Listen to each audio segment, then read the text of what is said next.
नमस्कार मित्रों, जैसा कि आज दिनांक 21/1/2024 को सीटेट यानी कि सेंट्रल एलिजिबिलिटी टेस्ट का जो पेपर हुआ है, देख लीजिए आप लोग स्क्रीन पे आपको दिखाई दे रहा है। SAS 24 सेकेंड यानी कि सेकेंड पेपर का जो मुख्य परीक्षा पुस्तिका मेन टेस्ट बुकलेट कोड यन था। आइए इसके आंसर की को देखें। CDP यानी कि पहला जो पेपर हुआ है, बाल विकास एवं शिक्षा शास्त्र, प्रश्न संख्या 1 से 30 तक जो था, टोटल प्रश्न 150 थे। तो हम पहला भाग जो आपका है बाल विकास एवं शिक्षा शास्त्र, चाइल्ड डेवलपमेंट एंड पैडागॉजी, प्रश्न संख्या 1 से 30 तक था। आइए इसके आंसर पर विचार करें। यहाँ पे आप देख लेंगे मेन टेस्ट बुकलेट कोड जो था, मुख्य परीक्षा पुस्तिका कोड यन का है। आप लोगों का अगर यन सीरीज होगा तो सेम प्रश्न मिलेंगे, अन्य सीरीज होगा तो आप लोग प्रश्न के आधार पर मिला लीजिएगा। तो आइए शुरू करते हैं इसके आंसर पर। यदि आप चैनल पर नए हैं तो चैनल को लाइक, शेयर और सब्सक्राइब करना न भूलें, स्टडी बाय विजेंसन चैनल को। तो आइए देखते हैं पहला प्रश्न जो पूछा गया था आप लोगों का, वह पहला प्रश्न था, एक शिक्षिका ने नोटिस किया कि उसका एक छात्र अत्यधिक विचलित है और उसे कक्षा के दौरान ध्यान देने में परेशानी होती है। निम्नलिखित में से कौन सी रणनीति छात्र को केंद्रित रहने में मदद करने के लिए एक प्रभावी रणनीति होगी? तो जो ऑप्शन दिया है इस पे विचार करने के लिए, तो यहाँ पे सही आंसर होगा जो वह ऑप्शन दूसरा होगा कि स्वनियमन और समय प्रबंध के लिए छात्र को टाइमर देना। आइए अगले प्रश्न को देखें। दूसरा प्रश्न आपसे पूछा गया था कि जीन पियाजे का मानना था कि ज्ञान है। तो इस प्रश्न का जो सही आंसर होगा वह होगा ऑप्शन ए, अंतःक्रियाओं के माध्यम से प्राप्त करने के बजाय जन्मजात और दिया हुआ होता है। तो यहाँ पे आपका जो आंसर होगा दूसरा आंसर होगा। आइए तीसरे आंसर को देखते हैं। पहला आंसर होगा दूसरे प्रश्न का, और तीसरा प्रश्न पूछा गया था आप लोगों से कि जीन पियाजे के अनुसार चिन्हों के लिए चिन्हों का प्रयोग करने की क्षमता, जैसे कि अक्षर यक्ष को अज्ञात अंक के लिए मानने की क्षमता, खाली स्थान के दौरान विकसित होती है और विद्यार्थियों को खाली स्थान सीखने में सक्षम बनाती है। तो यहाँ पे क्या भरा जाएगा? तो यहाँ पे सही आंसर होगा यहाँ पे ऑप्शन ए, मूर्त सक्रियात्मक अवस्था, संरक्षण और क्रमबद्धता।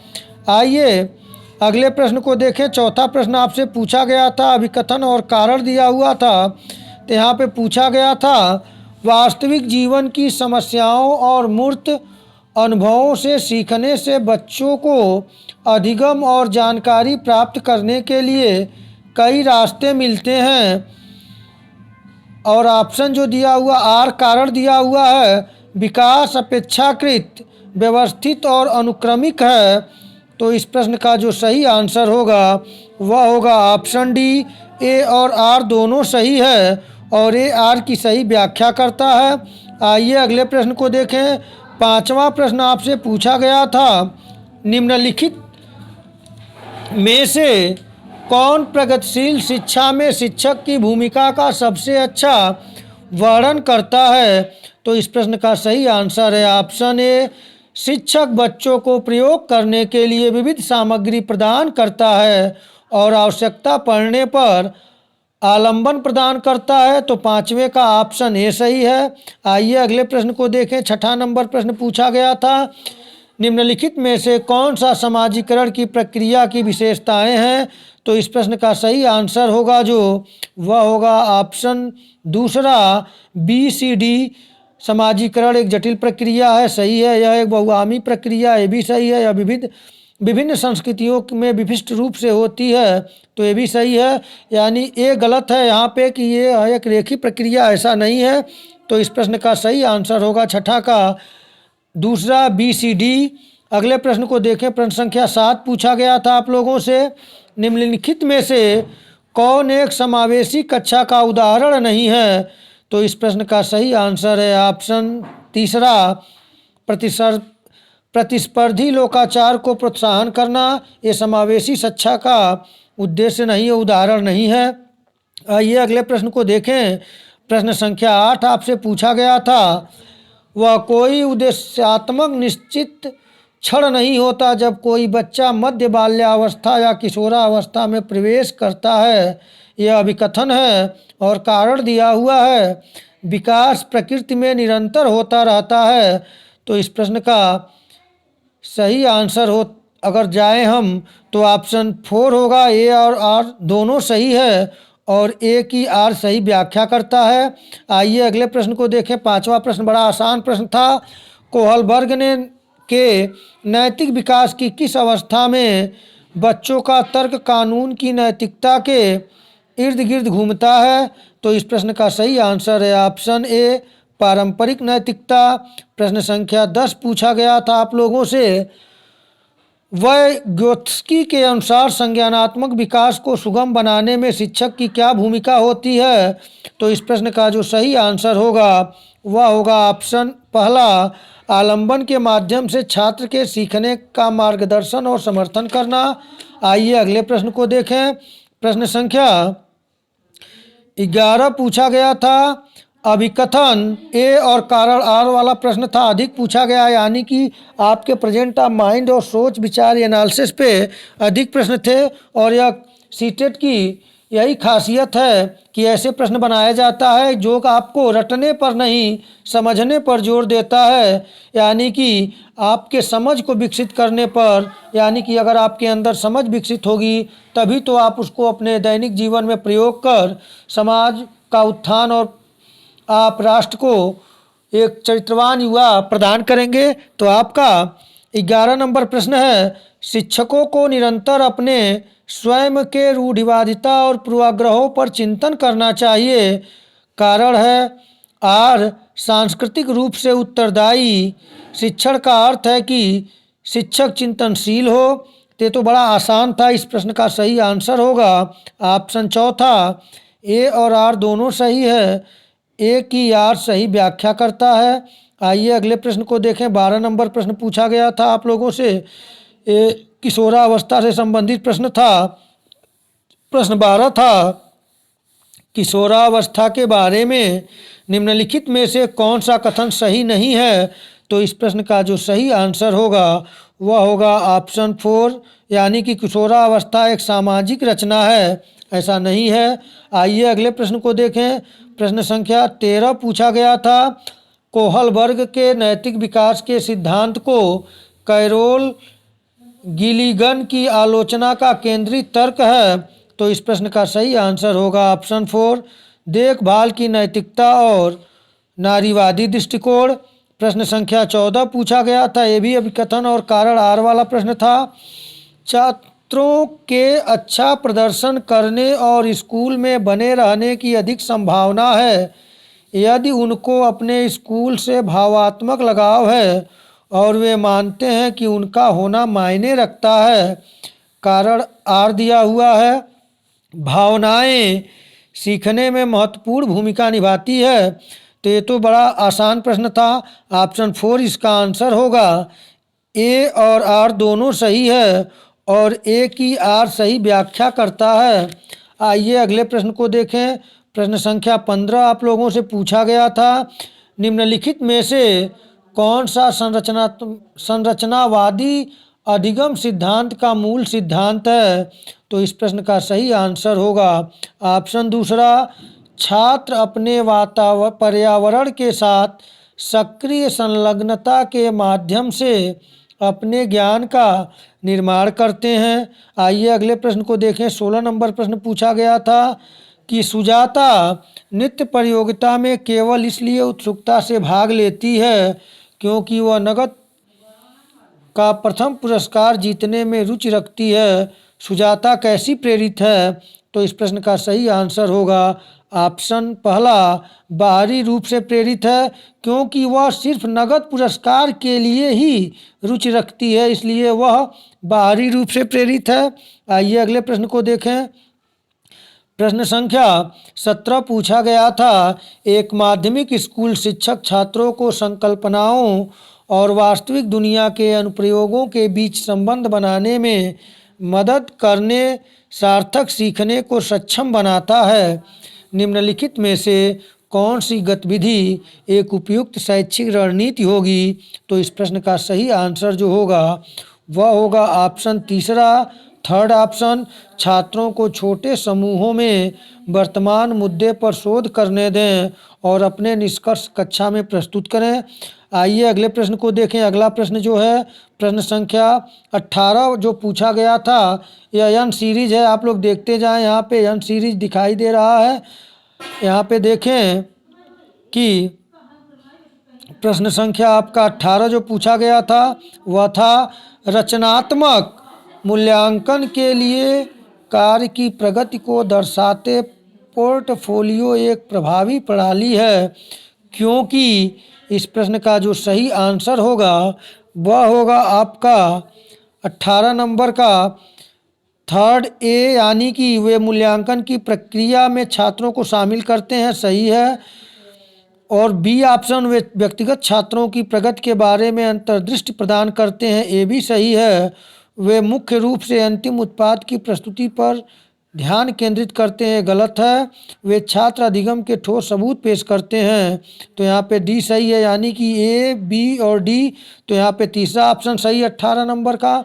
आइए अगले प्रश्न को देखें। प्रश्न संख्या 19 पूछा गया था, शिक्षार्थियों के बीच व्यक्तिगत विभिन्नताओं को संबोधित करने के लिए एक शिक्षक को, तो इस प्रश्न का जो सही आंसर होगा वह होगा ऑप्शन दूसरा, विभिन्नताओं को मानव विविधता की प्रत्यक्ष विशेषता के रूप में मानना चाहिए। अगला प्रश्न 20 नंबर पूछा गया था, लेव वायगोत्स्की के अनुसार खाली स्थान बच्चे के साथ अंतःक्रिया के अनुभव से लाभान्वित होते हैं और उन कार्यों को कर पाते हैं जो उनके समीप दुराभिमुख विकास के क्षेत्र के खाली स्थान है। तो इस प्रश्न का सही आंसर होगा ऑप्शन दूसरा, पहले में भौतिक। लेव वायगोत्स्की के अनुसार बच्चे भौतिक वातावरण के साथ अंतःक्रिया के अनुभव से लाभान्वित होते हैं और उन कार्यों को कर पाते हैं जो उनके समीप दुराभिमुख विकास के क्षेत्र के अंदर हैं, तो दूसरा ऑप्शन सही है। आइए अगले प्रश्न को देखें। प्रश्न संख्या 21 आपका 21 पूछा गया था, पीडीएफ धुंधला है, आप लोग प्रश्न से मिलान करिएगा। एन सीरीज में बता रहा हूँ, सेकंड पेपर है। आलोक निम्नलिखित व्यवहार दिखाता है, पढ़ते समय सिर को अजीब स्थिति में पकड़ना, आँख को बार बार मूंदना और रगड़ना, आँखों की लाली या सूजन, अक्षर पहचान में भ्रमित होना, यह किसके संभावित लक्षण हो सकते हैं? तो इस प्रश्न का सही आंसर होगा ऑप्शन दूसरा, स्वलीनता विकार। अगले प्रश्न को देखें। प्रश्न संख्या 22 पूछा गया था आप लोगों से, पाठ्यपुस्तकों और मीडिया में विभिन्न जेंडर का प्रतिनिधित्व कितना और किस तरीके से किया जाता है? जैसे महत्वपूर्ण प्रश्न पूछने से किसको प्रोत्साहन मिलेगा? तो इस प्रश्न का सही आंसर होगा ऑप्शन 4, जेंडर रूढ़ियों पर सवाल। प्रश्न संख्या 23 पूछा गया था, एक प्रगतिशील कक्षा में आकलन कैसा होता है? तो ऑप्शन 4, गतिशील होता है। प्रश्न संख्या 24 पूछा गया था, निम्नलिखित में से कौन सा एक ऐसे प्रश्न का उदाहरण है जिसमें छात्रों को जानकारी का विश्लेषण करने की आवश्यकता होती है? तो इस प्रश्न का सही आंसर होगा ऑप्शन दूसरा, to kill a marking word में लेखक प्रतीकवाद का उपयोग कैसे करते हैं? अगले प्रश्न को देखें।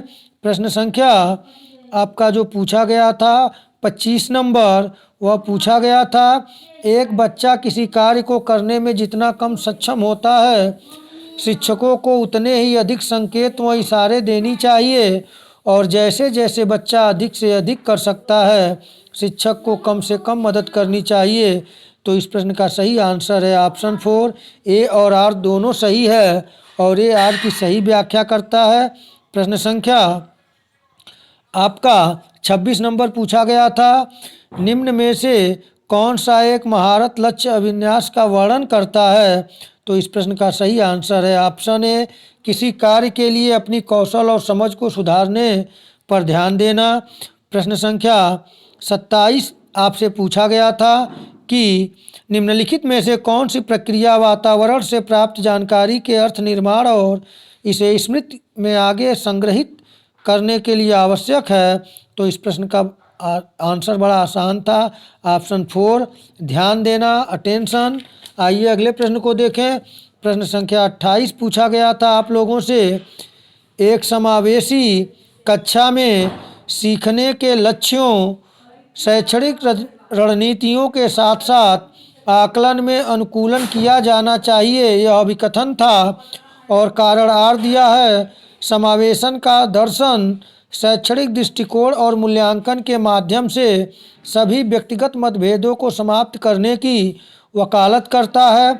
तो इस प्रश्न का सही आंसर होगा ऑप्शन 4, ए और आर इसमें दोनों सही है, और ए की आर सही व्याख्या करता है। 29 नंबर प्रश्न पूछा गया था, अपपठन वैकल्य डिस्लेक्सिया एक खाली स्थान स्थिति है जो शिक्षार्थी की खाली स्थान की क्षमता को प्रभावित करती है। तो इस प्रश्न का सही आंसर होगा ऑप्शन ए, पहले में खाली स्थान में तंत्रिकीय या न्यूरोलॉजिकल भरा जाएगा और दूसरे में ध्वनियों को प्रतीकों चिन्हों के साथ जोड़ने की क्षमता जोड़ने भरा जाएगा। तो यहाँ पे 29 नंबर का ये ऑप्शन सही है। मैं एन सीरीज करा रहा हूँ सेकंड पेपर का सीडीपी का। अगला और अंतिम प्रश्न इसमें सीडीपी का 30 नंबर प्रश्न पूछा गया था आपका, एक प्रारंभिक विद्यालय का शिक्षक छात्र के शैक्षणिक आत्मसंप्रत्यय के विकास को दृढ़ता से प्रभावित कर सकता है। तो इस प्रश्न का सही आंसर होगा ऑप्शन दूसरा, छात्रों में स्वायत्तता और पहल को पुरस्कृत करना। तो मित्रों इस प्रकार से मैं आज जो 21 जनवरी 2024 को सी टेट का सेकंड पेपर का मुख्य परीक्षा पुस्तिका यन का मैं आंसर की लेकर आया हूं। आप लोग यन अन्य सीरीज के होंगे तो आप लोग क्वेश्चन से मिला लीजिएगा। इसके बाद मैं और अन्य प्रश्नों का सटीक आंसर देने का प्रयास करूंगा जल्द से जल्द। यह प्रश्न मैं 100% सही सटीक आंसर दिया हूं। यदि एक दो त्रुटियां हो तो आप लोग कमेंट के माध्यम से सूचित करिएगा। मित्रों आप लोगों का पेपर बहुत अच्छा हुआ हो। मैं सीडीपी का क्वेश्चन कराया था, पहले आप वीडियो में देख सकते हैं स्टडी बाय वीरेंद्र सर पर। आपका पेपर अच्छा हुआ हो, आपका सीटेट क्लियर हो जाए और आप शिक्षक जल्दी से जल्दी बन जाएं। इन्हीं शुभकामनाओं के साथ नमस्कार।